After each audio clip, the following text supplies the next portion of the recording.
अस्सलाम वालेकुम, बिस्मिल्लाहिर्रहमानिर्रहीम। आज का हमारा टॉपिक है Holi Thursday 1 by William Blake. इसकी समरी को, इसकी टेक्स्ट को, इसकी क्रिटिकल एप्रिसिएशन को करेंगे।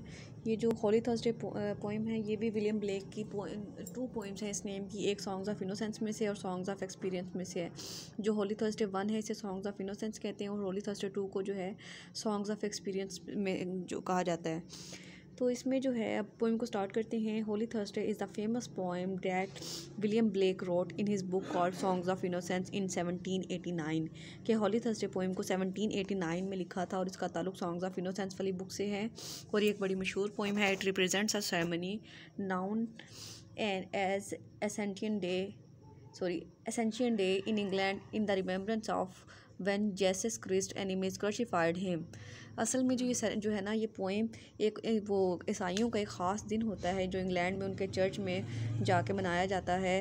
वो उनके जो जेसस क्रिस्ट होते हैं ना उसकी याद में मनाया जाता है कि उन्होंने अपने दुश्मनों को जो थी वो उनको हराया था और उनके क्लोज़ फ्रेंड थे उनकी जो थी ना उनके साथ उनका धोखा हुआ था, तो उसकी याद में ये दिन को मनाते हैं। This day is celebrated among Christians to remember Christ. वो ये दिन क्रिस्ट की याद में मनाते हैं, उसकी यादों को ताज़ा रखने के लिए मनाते हैं। The poet is describing the events taking place on this particular day. इस पोइम में जो है विलियम ब्लेक ने वो सारे इवेंट्स बताए हैं कि जो उस ख़ास दिन पे होते हैं। How orphan sing in front of the audience, कैसे जो यतीम बच्चे होते हैं वो ऑडियंस के सामने गाना गाते हैं या कोई दुआ पढ़ते हैं टू गेट डोनेशंस, उनकी खैरात हासिल करने के लिए for them.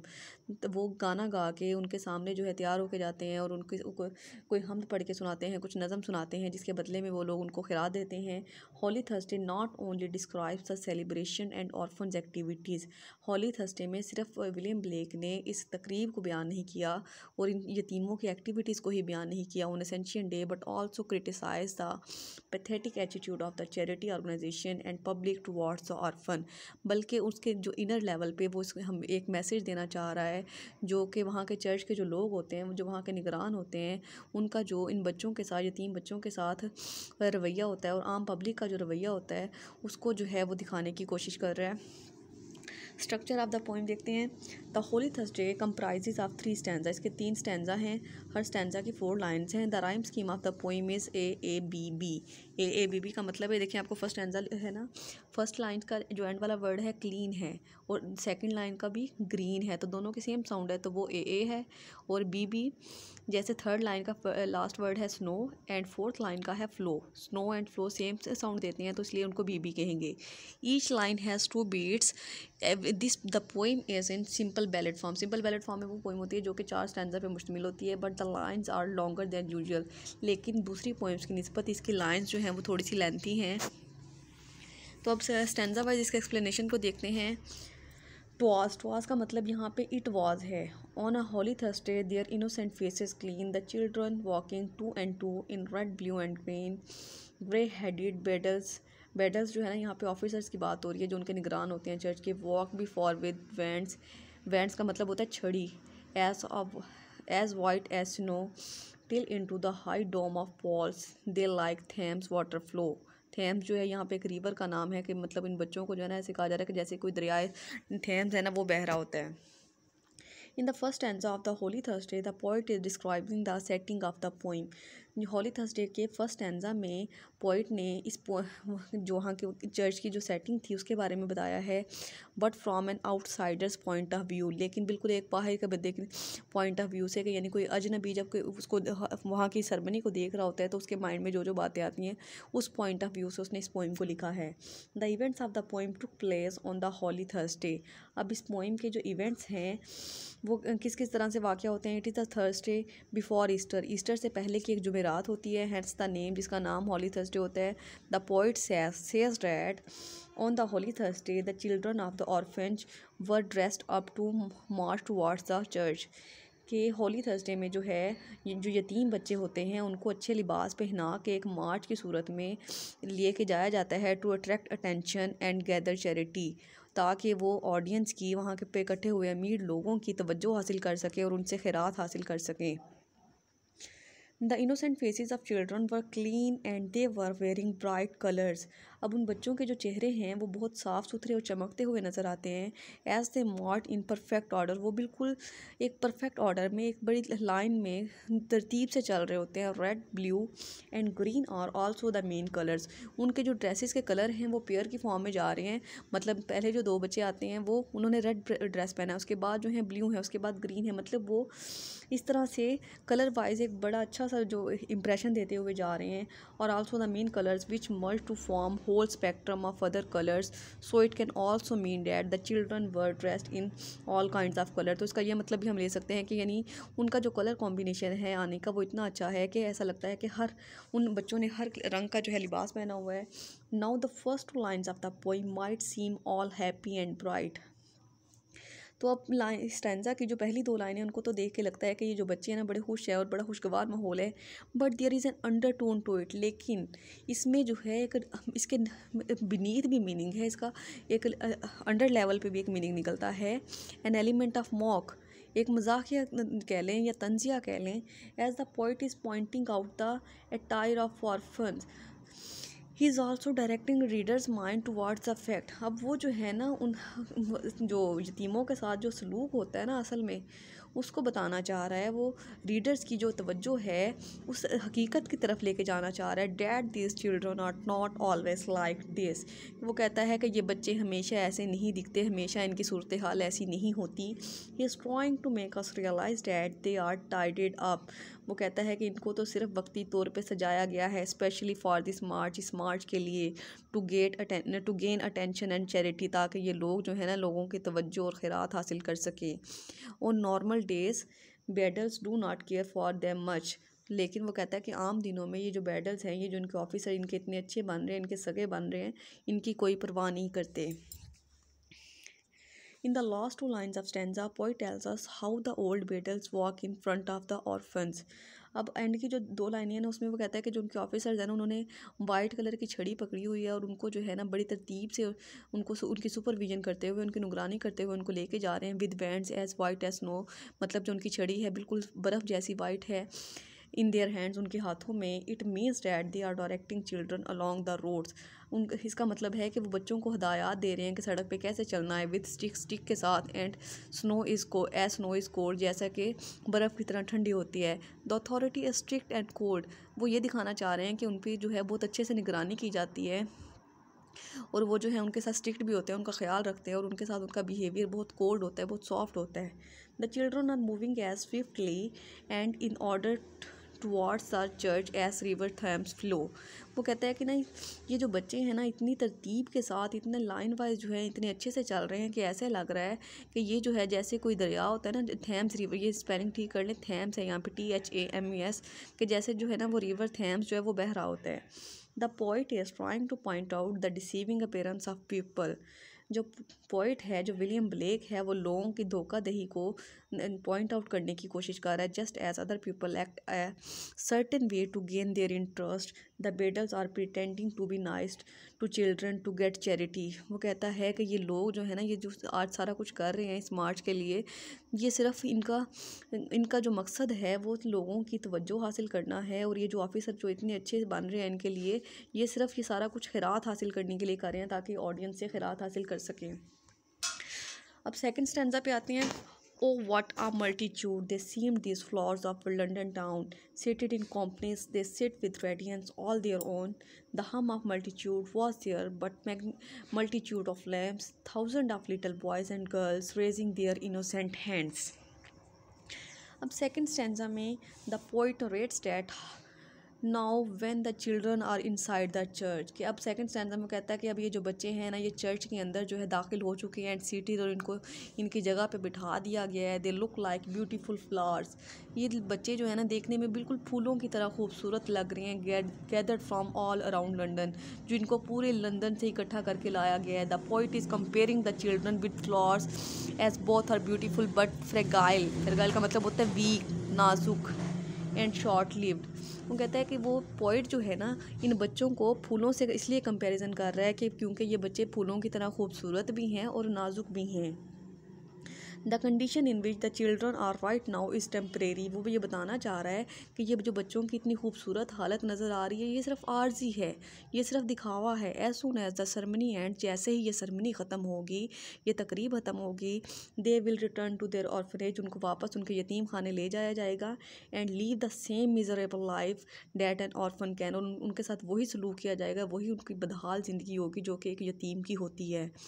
The poet has again created a beautiful picture but with a bitter undertone, के पोइट ने एक दोबारा फिर वही जो है उनके असल बिहेवियर को जो है ना शो करने की कोशिश की है। In the second line of the stanza poet says that now that children are sitting by themselves, वो कहता है कि बच्चे जो है ना वो बड़ी खुशी खुशी जो है ना अपनी जगहों पे बैठ रहे हैं। And not guided by events, अब जो उनके जो वो है ना उनके जो ऑफिसर्स हैं, जो उनके जो सुपरवाइज़र हैं, वो उनको गाइड नहीं कर रहे छड़ी के साथ। They are glowing in each others company, वो एक दूसरे की खुश कंपनी में एक दूसरे के साथ बड़े खुश नज़र आ रहे हैं। तो इसमें ये बताना चाहे ना, यानी उनको तो है बहुत स्ट्रिक्टली रखा जाता है, उनको एक जो है ना बिल्कुल भी अपनी ज़िंदगी जीने की इजाज़त नहीं होती। लेकिन आज जो है वो बच्चे बड़े खुश नज़र आ रहे हैं, एक दूसरे की कंपनी को एंजॉय कर रहे हैं। In the third line of this stanza poet compare the children with lambs, अब जो है वो बच्चों का कंपैरिजन लैम्स के साथ करता है, जो भेड़ों के साथ करता है, जो कि बहुत मासूम होती हैं, बहुत सॉफ्ट होती हैं, बहुत प्यारी होती हैं। Which are also innocent and need supervision, जो कि बहुत मासूम होती हैं और उनको भी निगरानी की ज़रूरत होती है। The poet describe the scene that as children are gathered, वो कहता है कि ये जो बच्चे हैं ना ऐसे ही इकट्ठे हुए हैं जैसे बहुत ज़्यादा लैम्प्स जो होती हैं वो इकट्ठी हुई होती हैं, और उनका जो मालिक होता है वो उनकी देखभाल कर रहा होता है, उनको सुपरवाइज़ कर रहा होता है। The children are raising their small hands in a prayer, अब फिर जो वो बच्चे हैं दुआ के लिए हाथ उठा लेते हैं। As they are sitting in the church, जैसा कि वो चर्च में बैठे हुए हैं। In front of the divine, जैसा कि खुदा के सामने बैठ के उन्होंने अपने नन्हे नन्हे हाथ दुआ के लिए उठाए हुए हैं। The poet is trying to express the idea that as lambs are innocent and harmless, अब जो पोइट जो है ना वो ये आइडिया बताना चाह रहा है कि जैसे लैम्प्स जो होती हैं ना वो बिल्कुल इनोसेंट होती हैं और उनको किसी को नुकसान नहीं पहुंचा सकती, तो ये बच्चे भी जो हैं ऐसे ही हैं।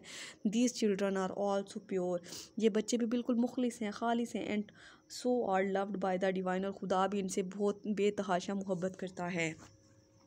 इसके बाद थर्ड स्टैंजा है now like a mighty wind, mighty कहते हैं ताकतवर को, स्ट्रॉन्ग को। They raise to heaven the voice of song, heaven कहते हैं स्काई को, आसमान को। और लाइक हारमोनियस, हारमोनियस का मतलब होता है एक रिदम के साथ जो आवाज़ आती है। थंडरिंग, थंडरिंग का मतलब होता है वार्निंग करने वाली, बहुत ज़्यादा तूफान जैसे तूफ़ानी। That seats of heaven among beneath them sit the aged man, aged का मतलब बूढ़े आदमी। the wise guardians of the poor then cherish pity lest you drive an angel from your door। अच्छा जी, थर्ड स्टैंजा में William Blake जो कह रहा है, in the third stanza poet says that these little innocent children when they start to sing, अब ये जो छोटे मासूम बच्चे होते हैं जब ये गाना शुरू करते हैं, कोई हम्द पढ़ना शुरू करते हैं, their voices rise up high and reach the heavens, तो उनकी आवाज़ें सबकी जब मिला कर सब बच्चे जब एक यक आवाज़ होकर पढ़ते हैं तो उनकी आवाज़ें इतनी बुलंद हो जाती हैं कि वो ऐसा लगता है कि आसमान तक पहुंच रही हैं। द स्मॉल लिटल लैम्प्स, छोटी भेड़ें, which see meek hold the pot to shake the heavens, ऐसा लगता है कि ये जो छोटी छोटी भेड़ों की आवाज़ है ना ये सब मिलकर सब एक होकर आसमान को हिला देंगे। When they call upon the divine, और जब ये खुदा को बुला रहे हैं, खुदा से दुआ कर रहे हैं, तो ऐसा लगता है कि इनकी आवाज़ आसमान तक पहुंच रही है। Singing these childrens have turned into a mighty wind, इन बच्चों का जो गाना है ना एक ताकतवर तूफ़ान की शक्ल इख्तियार कर गया है। That is bringing with its thunder and shaking every one heart, जो कि इतना तूफ़ानी हो गया, इतना ज़ोरदार है कि इसने हर एक के दिल को हिला के रख दिया है। At this has made all this has made everyone else seem to so small and worthless as compared to this soul, अब वो कहता है कि हर चीज़ जो है ना उसको किसी भी चीज़ का जो मुवाजना है इन कीमती इन प्योर सोल के साथ नहीं किया जा सकता। Their guardians and other old wise people are moved by this act, अब वहाँ पे जितने भी लोग बैठे हैं उनके गार्डियन हैं बच्चों के, उनके जो उसके अलावा एजड आदमी है और वहाँ के उनके ऑफिसर्स भी हैं चर्च के, हर मूड बाय दिस एक्ट, वो सब जो है ना वो हिल के रह गए हैं, बहुत ज़्यादा इंप्रेस हैं। And will now offer charity, अब वो मज़ीद जो है वो चैरिटी देंगे, मज़ीद खरा देंगे। And compassion for this children, और उनकी इन बच्चों से हमदर्दी भी है मज़ीद बढ़ जाएगी। Poet here uses voice ironically, अब पोइट ने यहाँ पे वॉइस का वर्ड आयरॉनिकली यूज़ किया है, मतलब वो उनको वॉइस नहीं कहना चाह रहा लेकिन उनको तंजिया तौर पर कह रहा है। Because if this people were actually voice they would not wait for a whole year to hear children sing, वो कहता है कि अगर ये लोग वाकई अक्लमंद होते होते, वाकई वाइज होते, तो ये बच्चों का गाना सुनने के लिए या उनको खिरात देने के लिए पूरे साल वेट ना करते, ये तो कभी भी दे सकते हैं। A wise person would have give poor orphan charity and love regardless. वो कहता है कि एक अक्लमंद जो आदमी होता है वो बच्चों को, गरीब बच्चों को, यतीमों को जो है खिरात जो है खुले दिल से देता है, ना कि किसी खास सरमनी का इंतज़ार करता है कि जहाँ पे जाके वो शो ऑफ करके, दिखावा करके जो है वो अपनी खैरात उनको दे, उनकी मदद करें। In the last line of the Holi Thursday the poet is giving the message to practice PT.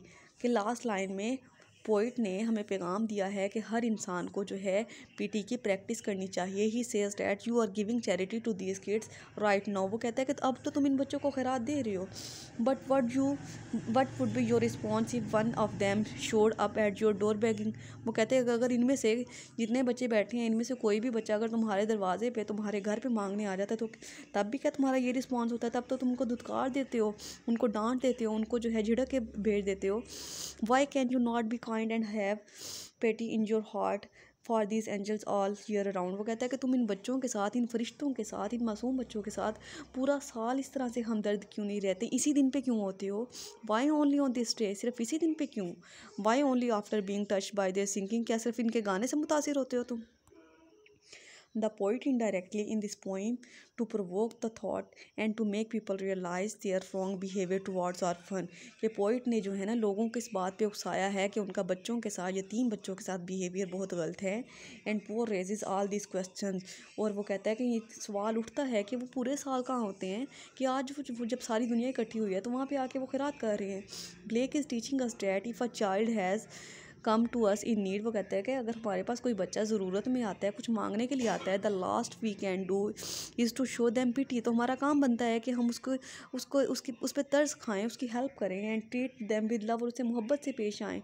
Children और एंजल्स, बच्चे फरिश्ते होते हैं, ऑन दिस अर्थ, इस ज़मीन पर, फुल ऑफ डेमन, जहाँ पे दियो रहते हैं, इतने बुरे लोग रहते हैं, उनके दरमियान में फरिश्ते हैं। We must conserve their pureness instead of showing them coldness of this world. तो हमें जो है ना उनके साथ अच्छे से बिहेव करना चाहिए, बजाय इसके कि हम उसको उनकी नज़र में ऐसे ये दिखाएं कि ये दुनिया बहुत ज़ालिम है। हमें उनकी नज़र में अच्छे इंसान बन के दिखाना चाहिए। अब इसका क्रिटिकल एनालिसिस देखते हैं। The poem is simple and in ballot form. Poem simple है और बैलेट फॉर्म में, मतलब 4 स्टैंजा की लाइन्स हैं। And has a sing song. Sing song का मतलब होता है एक रिदम वाली क्वालिटी है, which is usually a sign of innocence in poems. जो कि जो सॉन्ग्स ऑफ इनोसेंस होते हैं ना उनकी क्वालिटी होती है। However there is a completely different messages behind it. लेकिन इसमें जो है जो देखा जाए तो ये 2 लेवल पोइम है, कि इसका ऊपर से जो मीनिंग है कुछ और है, लेकिन डीपर लेवल पे ये हमें कुछ और पैगाम दे रही है। Blake is known to be advocate of innocent children while he criticizes the system that abuses and turn the children into slave. अब ब्लेक जो है ना इस पोम में उन मासूम बच्चों को जो है ना क्रिटिसाइज़ करता हुआ नज़र, उन मासूम बच्चों के बारे में उन लोगों को क्रिटिसाइज़ करता हुआ नज़र आ रहा है जो इन बच्चों को ग़ुलाम बना लेते हैं। In this poem too he is directing our attention towards the orphans of the city. इस पोइम में उसने हमारी तवज्जो जो है ना बच्चों के, इस मुआशरे के यतीम बच्चों की तरफ लाना चाहिए है। He expresses that these angels need our pity and love the most. वो कहता है कि ये जो यतीम बच्चे होते हैं, ये फरिश्ते होते हैं, इनको हमारे तर्स की, हमारी मोहब्बत की ज़्यादा ज़रूरत होती है। But we ignore them and do not think of their misery. लेकिन हम उनके बारे में, उनको इग्नोर कर देते हैं, उनकी बदहाली के बारे में नहीं सोचते। He mocks the elders that take care of those poor children. फिर वो तंज करता है उनके बड़ों के, उनके गार्डियन पे, जो उन बच्चों के निगहबान होते हैं, इन गरीब बच्चों के। That even they use children innocence together charity. वो कहता है कि ये लोग भी जो है ना बड़े सेल्फिश होते हैं, कि ये लोग इन बच्चों को, इन मासूम बच्चों को खैरात इकट्ठा करने के लिए इस्तेमाल करते हैं। Children are inexperienced and these old wise man treat them and direct them in like a herd of lambs. अब वो कहता है कि इन बच्चों को कुछ नहीं पता होता, बिल्कुल मासूम होते हैं, इनएक्सपीरियंस्ड होते हैं, लेकिन ये जो अक्लमंद बनते हैं ना, ये अक्लमंद आदमी इनको जो इस तरह से इस्तेमाल करते हैं जैसे कि कोई जो वो चरवाहा होता है ना, वो अपने भेड़ों के रेवड़ को इस्तेमाल कर रहा होता है। इसके बाद देखिए, the poem reinforces the idea that in this world where there is cruelty and corruption all over the arrogant people seem to be powerful these children are actually mighty ones. वो कहता है कि इस दुनिया में जब जहाँ हर जगह जुल्म पाया जाता है, करप्शन पाई जाती है, और जितने भी जो एरोगेंट लोग हैं वो अपनी ताकत का जो है नाजायज़ इस्तेमाल करते हैं, तो वो इन बच्चों के साथ भी ऐसा ही करते हैं। The pure innocent souls hold the power to move heaven. वो कहता है कि लेकिन ये जो बच्चे हैं ये बड़े ताकतवर हैं, इनकी जो आवाज़ है वो आसमान तक जाती है। जब ये बोलते हैं तो खुदा इनकी बात सुनता है। And the almighty Lord hears their voices, और खुदा जो है इनकी आवाज़ सुन रहा होता है। Therefore if we are cruel to these are poor orphans, और अगर हम इन गरीब बच्चों से, इन यतीम बच्चों से के साथ जुल्म करेंगे, God will not love us, खुदा भी हमसे मोहब्बत नहीं करेगा। As God loves those who loves his creation, जैसा कि खुदा उनसे मोहब्बत करता है जो कि उसकी मखलूक से मोहब्बत करते हैं। This poem encourages that in all the cruel and sin-stricken system that uses children as a show of public virtue, one should always cherish pity। तो कहते हैं कि इस दुनिया में जहाँ पे इतना जुल्म है, इतने गुनाह हैं, इतना जो है ना मिसबिहेव है, तो हर इंसान को जो है ना इन बच्चों के साथ, इन मासूम बच्चों के साथ जो है तर्स के साथ, रहम वाले जो है ना सलूक करना चाहिए। इसके बाद थीम्स हैं इसके। Holy Thursday encompasses number of theme, इसमें बहुत से थीम्स हमें मिलते हैं। Some of the major themes in the poems are as follows. Blake is directing our attention towards the general behaviour of people, कि ब्लेक जो है ना, विलियम ब्लेक हमारी तवज्जो जो है इन गरीब बच्चों की तरफ लाना चाह रहा है। एंड द पुअर चिल्ड्रन, जो कि यतीम भी हैं, he is expressing the fact that the children are innocent, वो हमें ये हकीकत बताना चाह रहा है कि ये जो मासूम बच्चे हैं हैव अ प्योर हार्ट, इनका दिल बहुत खालिस होता है, बहुत साफ़ होता है। And we should try to best और टेक केयर ऑफ इट, और हमें अपनी पूरी कोशिश करनी चाहिए कि हम जितना हो सके इनका ख्याल रखें। We should not break their hearts by being mean, हमें जो है उनका धोखा देके या उनका जो उनको हर्ट करके उनका दिल नहीं तोड़ना चाहिए। Instead should have pity and love for them, बल्कि उनके साथ रहम के साथ और मोहब्बत से पेश आना चाहिए। As they are as pure as angel are, क्योंकि वो बिल्कुल फरिश्तों की तरह पाक होते हैं, साफ़ होते हैं। इसके बाद दूसरा थीम इसमें है इनोसेंस एंड एक्सपीरियंस का। Another main theme in this poem is the contrast between innocence and experience. इसमें जो दूसरा थीम मिलता है वो मासूमियत का और तजर्बे का मिलता है। द चिल्ड्रन आर मीक, बच्चे जो हैं बिल्कुल खूबसूरत हैं, मासूम हैं, नाजुक हैं। They do not know about the world, वो दुनिया के बारे में नहीं जानते। And are oblivious to many things, और बहुत सी चीज़ों से अनअवेयर हैं। They have pure heart and intention, उनके दिल जो हैं और उनके इरादे बिल्कुल पाक होते हैं। On the other hand the wise guardian, जबकि दूसरे जो उनके गार्डियन हैं वो एक्सपीरियंसड हैं, तजर्बाकार हैं। Of these angels are too old aged, वो काफ़ी बूढ़े भी हैं। दे हैव सीन करप्ट, लेकिन वो करप्शन कर जाते हैं। Ways of word and are step, they are using even the Holi Thursday and children innocence for their gain. वो कहता है कि ये जो होली थर्सडे की सेरेमनी भी वो सेलिब्रेट कर रहे हैं ना, वो भी अपने लालच के लिए, अपने खुदगर्जी के लिए कर रहे हैं, ताकि वो इन बच्चों को इस्तेमाल करके ज़्यादा से ज़्यादा खैरात हासिल कर सकें। Symbolism in the poem Holi Thursday, अब इसमें कुछ सिम्बोलिज्म भी मिलते हैं। Symbolism is a literary device where something is use to signify ideas and qualities, जिसमें जो है कोई बात ऐसे की जाती है जो कि किसी आइडिया को, क्वालिटी को सिग्निफाई कर रही है, गिविंग दैम सिम्बॉलिक मीनिंग, लेकिन उसका जो मीनिंग है कुछ और निकलता है, डिफरेंट फ्रॉम लिटरल मीनिंग, जो कि लिटरल मीनिंग से डिफरेंट होता है, मुख्तलिफ होता है। William Blake's poem Holi Thursday is full of symbolism, इसमें बहुत से सिम्बोलिज्म हमें मिलते हैं। Below is the detail of symbolism from the poem. सबसे पहला है flowers. Flowers are representing the beauty and fragility of children. Beauty कहते हैं खूबसूरती को, फ्रेजिलिटी कहते हैं नज़ाकत को, कि जो फूल हैं वो बच्चों की खूबसूरती को, नज़ाकत को रिप्रेजेंट कर रहे हैं। They are also representing the short lived clean attire of these children, और उसके अलावा वो उनकी जो है मुख्तसर ज़िंदगी जो है ना, उनकी खूबसूरती की, उनके अच्छे हालात की, उसको शो करें कि ये जो बच्चे आज बहुत अच्छे वेल ड्रेस हैं, ये इनकी ये हालत हमेशा नहीं होती, पूरा साल इनको बहुत मिसबिहेव किया जाता है, सिर्फ आज के दिन के लिए इनको सजाया गया है। The children personifies innocence and gentleness, और बच्चे जो हैं वो शराफत को और मासूमियत को ज़ाहिर कर रहे हैं। It also hints toward the simplicity, उसके अलावा ये सादगी को भी सिम्बोलाइज करते हैं।